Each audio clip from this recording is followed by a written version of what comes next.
Hello everyone, welcome to Roopa stories. ఉత్తమ శిక్షణ. అదో పెద్ద అడవి. అడవికి రాజు సింహం. దానికి ఇద్దరు పిల్లలు. అది భార్యతో కలిసి అడవిలో రాజుగా జీవిస్తోంది. సింహం పిల్లల పేర్లు జయ, అజయ. వాటికి విద్య నేర్పడం కోసం అది ఎలుగుబంటిని నియమించింది. ఎలుగుబంటి వాటికి అన్ని విద్యలు నేర్పింది. ఈలోగా వాటికి యుక్త వయస్సు వచ్చింది. ఇక తండ్రికి సహాయం చేయడం, యువరాజు పదవిని పొందడం ఈ రెండూ మిగిలాయి. ఒకరోజు ఎలుకబంటి వాటిని పిలిచి, ఈనాటితో నా దగ్గర మీ శిష్యరికం పూర్తయింది. మీరు అన్ని పరీక్షల్లో ఉత్తమంగా నిలిచారు. కానీ జ్ఞానం కన్నా అనుభవం, ఆచరణ గొప్పవి. అందుకే మీ ఇద్దరూ చుట్టుపక్కలకి ఎక్కడికైనా వెళ్ళి 6 నెలలు నివసించి తిరిగి రావాలి. మీరు గ్రహించిన విషయాలను బట్టి మీ శిక్షణ పూర్తి అయ్యిందో లేదో నిర్ణయిస్తాను అంది. గురువు ఆజ్ఞ ప్రకారం జయ, అజయలు బయలుదేరారు. మొదటి సింహం జయ ఒక సమతల ప్రదేశం చేరింది. అదో పచ్చటి ప్రదేశం. గడ్డి, చెట్లు, పండ్లు, పూలు, నీటి చెరువులు పుష్కలంగా ఉన్నాయి. అక్కడ జింకలు, మేకలు, దున్నెలు ఇలా పలు రకాల సాధు జంతువులు జీవిస్తున్నాయి. జయను చూడగానే అవి భయపడ్డాయి. అయితే తాను వాటికి అపకారం చేయడానికి రాలేదని, తాను యువరాజునని, విద్యా శిక్షణలో భాగంగా ఇక్కడికి వచ్చాను అని చెప్పింది. అవి మొదటి నమ్మకున్న తరువాత నమ్మాయి. ఆ ప్రాంతం జీవాలు ఎల్లప్పుడూ అసంతృప్తితో ఉండేవి. జయతో స్నేహం చేసిన ఒక కోతి అసలు విషయం చెప్పింది. ఆ ప్రాంతంలో ఒక తోడేలు గుంపు ఉంది. అవి హఠాత్తుగా వచ్చి జంతువులను చంపి తీసుకెళ్ళిపోతున్నాయి. దాంతో ఇక్కడున్న జంతువులన్నీ భయపడుతున్నాయి. విషయం తెలుసుకున్న జయ వాటికి ధైర్యం చెప్పింది. అందరూ కలిసి వాటిని ఎదిరించాలని సూచించింది. వాటికి యుద్ధం చేయడం ఎలాగో నేర్పించింది. నాటి నుంచి జింక, దున్న వంటి జంతువులు కూడా యుద్ధానికి సై అంటున్నాయి.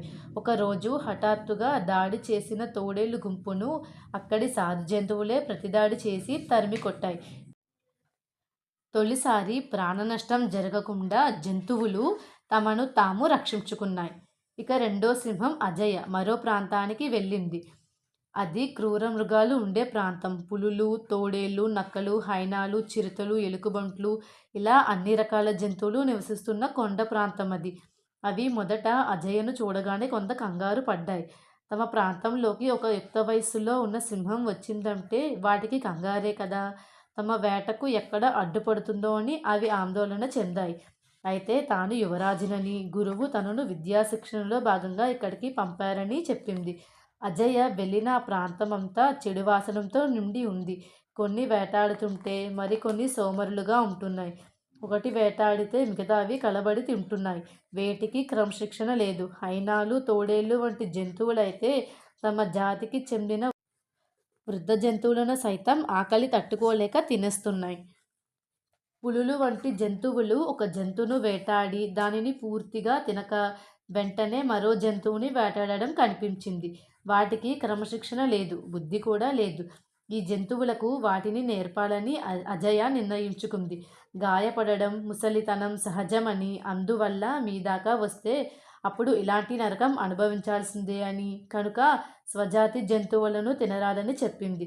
అందరూ కష్టపడి ఆహారాన్ని సంపాదించుకోవాలి. అప్పుడే ఆరోగ్యంగా ఉంటారని సూచించింది. వేటను పూర్తిగా తినకుండా మరో జంతువులను వేటాడితే సాధు జంతువుల సంఖ్య తగ్గిపోతుందని వివరించింది. అన్ని జంతువులకు ఈ బోధనలు నచ్చాయి. అవి అజయ చెప్పినట్లు చేయసాగాయి.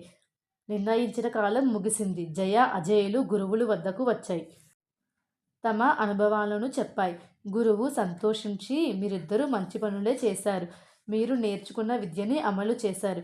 ఒకరు సాధు జంతువులలో ఐకమత్యం, ధైర్యం నింపారు. మరొకరు క్రూర జంతువులో క్రమశిక్షణ నింపి బద్ధకాన్ని పోగొట్టారు. అనవసర ప్రాణ నష్టాన్ని అరికట్టారు. కాబట్టి ఇద్దరు మీ విద్యను సార్థకం చేసుకున్నారు అంది. మరునాడు రాజు వద్దకు ఇద్దరిని తీసుకువెళ్ళి, ఇద్దరూ అన్ని విద్యల్లో అందులో ఆరితేరారు అని చెప్పింది. వారిని సంపూర్ణంగా పరీక్షించాను. ఇద్దరికీ యువరాజులు అయ్యే అర్హతలున్నాయి. ఇద్దరూ తమకు సహాయపడగలరని చెప్పింది. భవిష్యత్తులో ఈ అడవికి వీరే రాజులు కాగలరని వివరించింది. దాంతో రాజసింహం ఎంతో సంతోషించింది. జయను మంత్రిగా, అజయను సైన్యాధిపతిగా నియమించుకుంది. జయ, అజయలు తమ తండ్రికి సహాయం చేస్తూ ఎవరికి ఎలాంటి సమస్య వచ్చినా వాటిని పరిష్కరిస్తూ మంచి పేరుని సంపాదించాయి. నీతి: ధైర్యం, ఐకమత్యం ఉంటే ఎంత పెద్ద సమస్యనైనా ఎదుర్కోవచ్చు. అలాగే మంచి వారితో స్నేహం చేస్తే మనకి ఎల్లప్పుడూ మేలే జరుగుతుంది.